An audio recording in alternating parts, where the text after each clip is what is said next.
MR properties కేసులో CBI అధికారులు తీగ లాగే పనిలో పడ్డారు. కోర్టు వారం రోజుల పాటు కోనేరును తమ కస్టడీకి అప్పగించడంతో అధికారులు కూపీ లాగుతున్నారు. తొలి రోజు దిల్కుషా గెస్ట్ హౌస్ లో నిందితుడిని విచారించిన సిబిఐ కొంత సమాచారం రాబట్టగలిగినట్ల సమాచారం. వారం రోజుల్లోనే విచారణ పూర్తి చేయాల్సి ఉండటంతో కోనేరు నుంచి వీలైనంత ఎక్కువ సమాచారం రాబట్టే పనిలో సిబిఐ అధికారులు నిమగ్నమయ్యారు.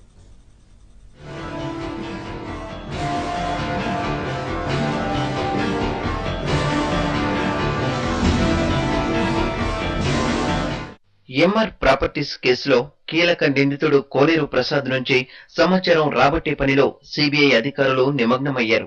కుంభకోణానికి సంబంధించి కోర్టు అనుమతించిన వారం రోజుల రిమాండ్లోనే వీలైనంత ఇన్ఫర్మేషన్ రాబట్టేందుకు ఇన్వెస్టిగేషన్ ఆఫీసర్లు ప్రయత్నిస్తున్నారు.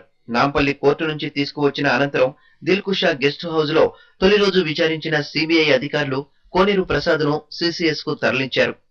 ఎంఆర్ ప్రాపర్టీస్ ద్వారా బదిలీ చేసిన డబ్బును ప్రసాద్ తన కొడుకు అకౌంట్లలో జమ చేశాడా లేదా అనే కోణంలో విచారిస్తున్నారు.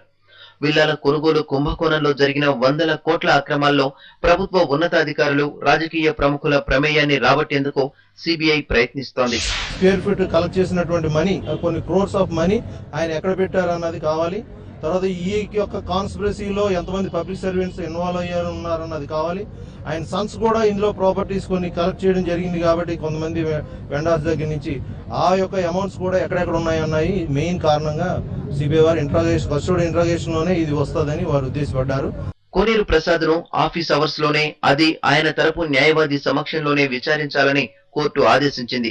ఎంఆర్ హిల్ టౌన్షిప్ లో నామినేటెడ్ డైరెక్టర్ గా ఉన్న కోనేరు ప్రసాద్ కు ఎలాంటి అధికారాలు లేని కారణంగా ఆయన్ను మూడో ముద్దాయిగా పరిగణించవద్దని కోర్టు ముందు న్యాయవాది తన వాదనను వినిపించారు. ఆల్రెడీ 2 నెలల నుంచి అతన్ని ఇన్వెస్టిగేట్ చేస్తున్నారు and he is cooperating with the investigation agency. ఎప్పుడు పిలిచినా వస్తున్నాడు. అతను ఎప్పుడు ఇబ్బంది పెట్టలేదు. అతని ఇన్వెస్టిగేషన్ అంతా అయిపోయింది. అతని ఫర్దర్ కస్టడీ, పోలీస్ కస్టడీ అవసరం లేదు. హెల్త్ కూడా బాగాలేదు అని చెప్పాము. కోర్టు ప్రాసిక్యూషన్ వాదన, మా వాదన ఇద్దరిది విని ఓన్లీ 1 వీక్ మాత్రమే పోలీస్ కస్టడీ ఇచ్చింది. అది కూడా ఇంటరాగేషన్ ఓన్లీ మామూలు during day hours, working hours లో చేయమని, in the presence of advocate మాత్రమే చేయమని చెప్పింది. కోనేరు నుంచి సమాధానాలు రాబట్టేందుకు వారం రోజులు సరిపోకపోతే సిబిఐ కోర్టును మరోసారి ఆశ్రయించే అవకాశం ఉన్నట్లు అధికార వర్గాలు చెబుతున్నాయి.